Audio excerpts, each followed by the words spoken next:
Hey, what's up? Hey, how you what's up, doing? man? Yeah, man, I'm good, man. Pleased to I'm meet good. you. Yeah, man. I'm Nice Taff. to meet you. Taff Delano. Pleased to meet you, man. Yeah, man. So you want to hop in a new discovery and let's roll, man? Yeah, sure. We're going to learn quite a lot about you, I hope, today. All right. All right. Thanks, man.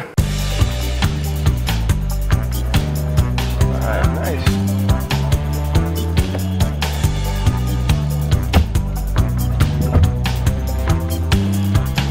You comfy? Yeah, no, man, it's good. Okay, It's sweet, good. man. Do you have a morning routine that you follow? I would say I have, by nature of what we do, a little bit more of an evening-night routine than a morning routine, you know what I mean? 'Cause Oh, cool. so much of what we do happens late at night or long days with production or events, that kind of thing. What's the one thing where you wake up and you're like, right, Well, you know, like, well, you know, I'm going to hit it? I was going to say, you know, as it is now, it's evolved. I mean, definitely right now, it's my son. right Okay, now. Ethan. You know, Ethan, absolutely. Okay. Because, you know, every kind of decision you make, you're looking and saying, you know, even more so. We've always kind of viewed things as long-term, you know, ideas, strategies, however you want to view it. But even more so now, I'm looking at like, okay, this isn't just for me. I mean, yeah, I have to be good and I have to have a good time and take care of myself and the family and Amen the to wife that. and everybody.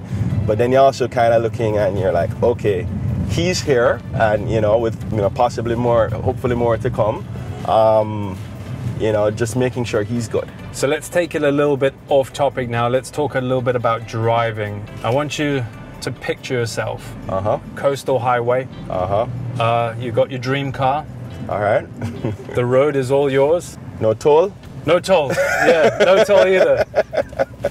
Okay. What is your song of choice in that scenario?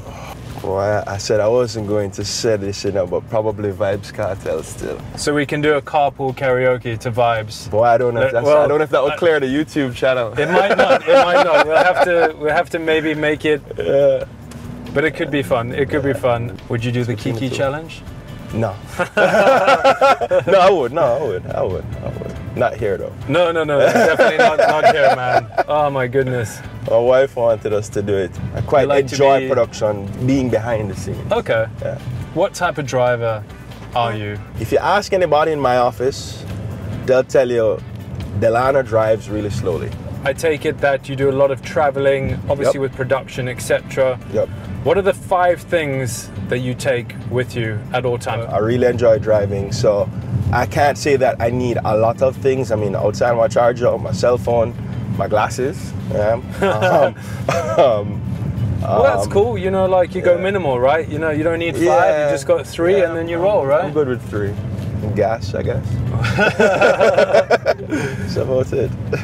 So you said that you love driving. Why do you love driving? You know, like what's... Well, my dad enjoyed driving, you know, quite a bit, and by nature of what we do, we're always kind of traveling, you know, out to Kingston, that kind of thing. We do a lot of work in the North Coast, you know. So I mean, even right now, I'm working on a project in the Grill that I'm going to be driving down there in the morning, you know, kind of thing. So I think just based on, we've always had to be driving quite a bit up and down all over Jamaica, every nook and cranny kind of thing. My dad kind of liked, you know, nice cars, as nice cars as he could get, you know. So it wasn't anything super fancy, but they were nice cars, very nice. And I think that he's kind of passed that appreciation for, son, boy, one thing I want you to have is a nice car kind of type thing. And, you know, by virtue of just traveling everywhere with him, up and down on the streets, he was a good driver, you know, so I think he just kind of passed that down. I just love, you know, not the super speed driver, clearly, but which is good, I like man. driving. What was your first car? My first car was a P3 bus. My dad had a Cressida. Oh, my dad had one as well. I love those cars, man.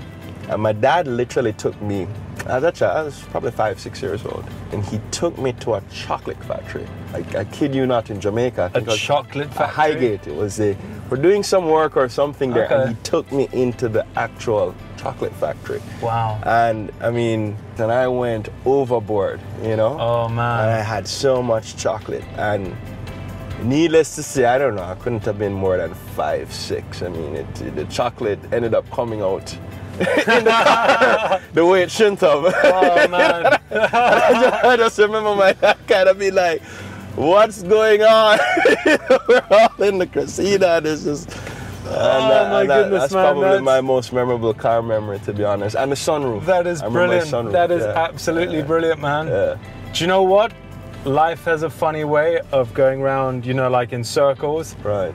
I bet you one of these days is going to happen with your son. No, I'm waiting for it. You're waiting? All right, okay. It's going to strike when you least expect it, I'm sure, man.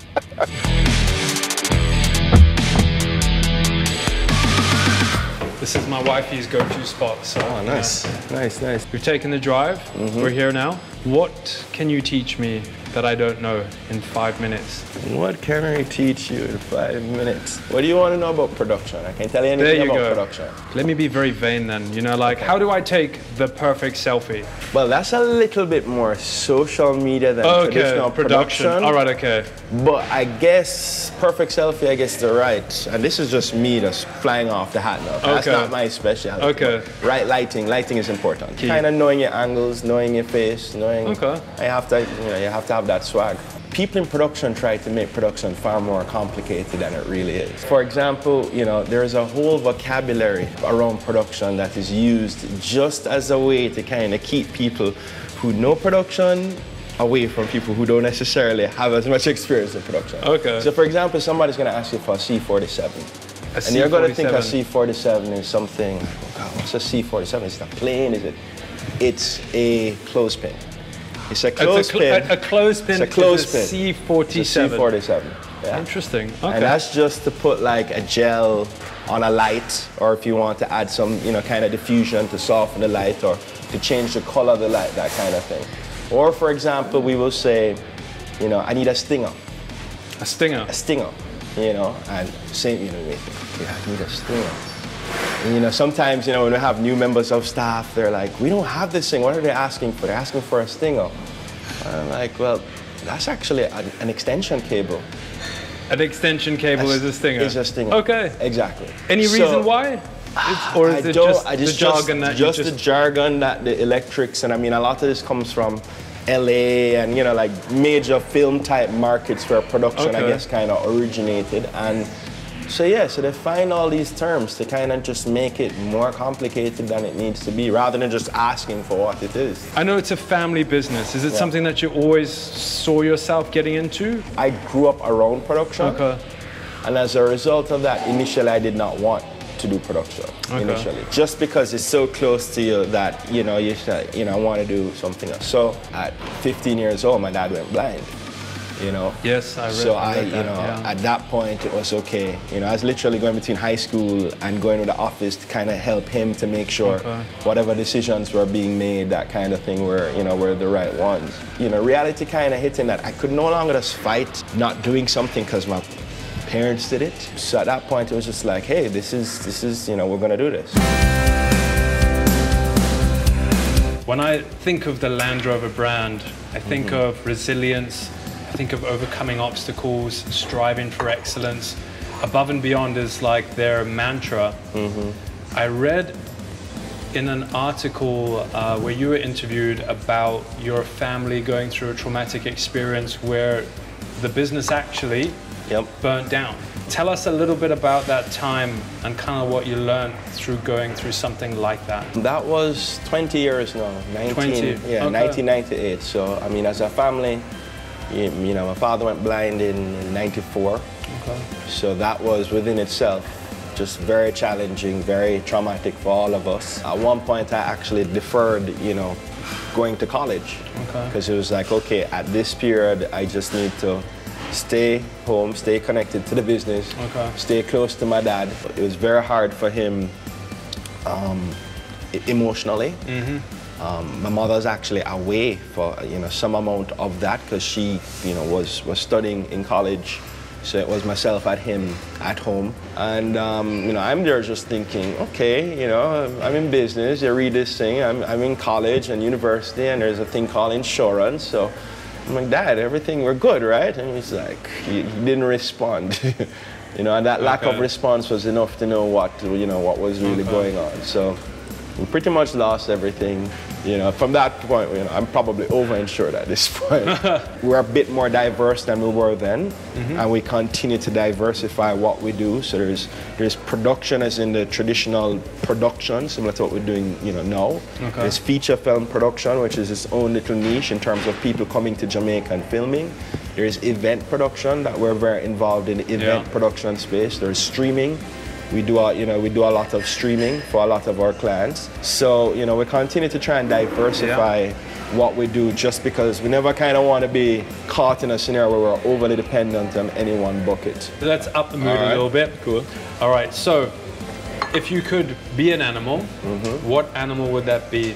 I'm going to be an eagle.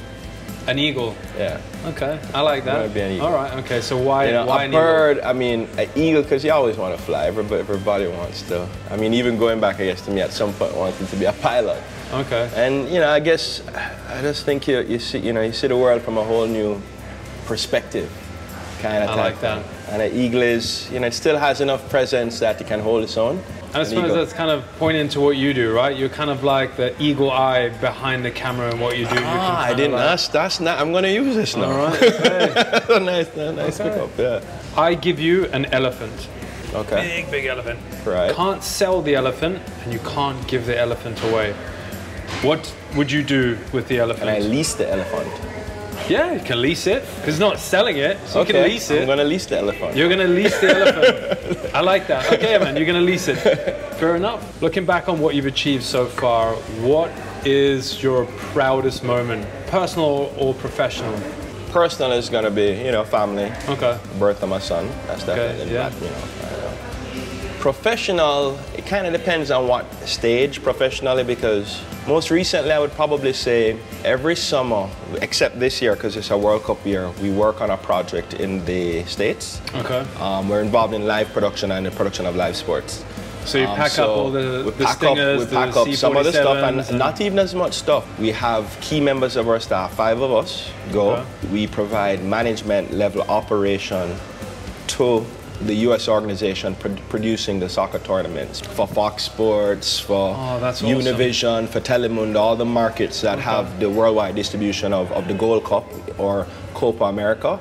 And you know, huge. Myself included, you know, I act as a technical producer for the overall show, you know. Okay. And I have other members of staff who play senior roles in that operation. So to know that we can leave from here, little Jamaica, and work on that stage, and seeing, you know, eye to eye at the same, you know, that for me is proud. Not just for myself personally, but more the fact that it's not me, it's also my team that gets that opportunity. Okay. What's the biggest risk you've taken that's paid off for you? Business-wise? Anything, man. Life-wise, I've skydived. So you've jumped out of a plane that works perfectly normal. Okay. Yeah, I've skydived in I don't think I could ever skydive, but you're the eagle, so... Well, yeah, there you go. Even though I will tell you, driving a supercar for me was a better rush than skydiving, honestly. How fast did you go in this said supercar? I didn't go as fast as I should have. But I have the videotape. I have the videotape of it. You obviously drive a Range Rover Sport at the moment. Yes. What's the one thing about that car that you love the most? Panoramic sunroof, probably. Okay. So you can see all your fellow eagles soaring through, you know, like... You're sticking on this eagle motif. I like that answer though, man. I think that's a really cool answer. If you were to write an autobiography, what would the title of your autobiography be? I'm going to say this because this is something we're going to do. We do often. Okay. I'm going to say 5, 4, 3, 2, 1. We're live. That's, you know, or action for that matter. Okay. 5, 4, 3, 2, you know. But you don't really normally call down to action, but for live production, you know, we have, you know, we're going live for an entertainment event or a big sporting event or whatever it is. That, you know, that countdown, you know, in the director's chair with the producer, that's probably a huge rush for me. Knowing like when we're working on something and it's live, and it's like mission critical, we say it like when we make a mistake, the world knows. There's no going back and editing kind of thing. No pressure, right? So yeah, I mean, next I'm gonna say supercar, going live on, you know, on a television broadcast or show, and I'm gonna put skydiving after that. Okay, nice. Rush, yeah. you've got a young family, you've got a son who's 2. What advice would you give your son and the next generation? So I would tell him, you know, son, if good with everybody, don't watch the crowd, watch the sale, and run your own race. You know, just because other people go in one direction, don't run your own race and do what makes you happy. Well, thank you so very much, man. I really appreciate you spending time with us today, and we'll definitely get you a drive in the new Discovery on your, you know, when you're having your moment and you've got that free time. I'd definitely like to loan you the car and just. Or the SVR. I mean, if you have an SVR sticking around, we'll yeah, if we got 1 or 2 lying around, definitely, man. But thank you once again so very much. I really appreciate it. Thank you.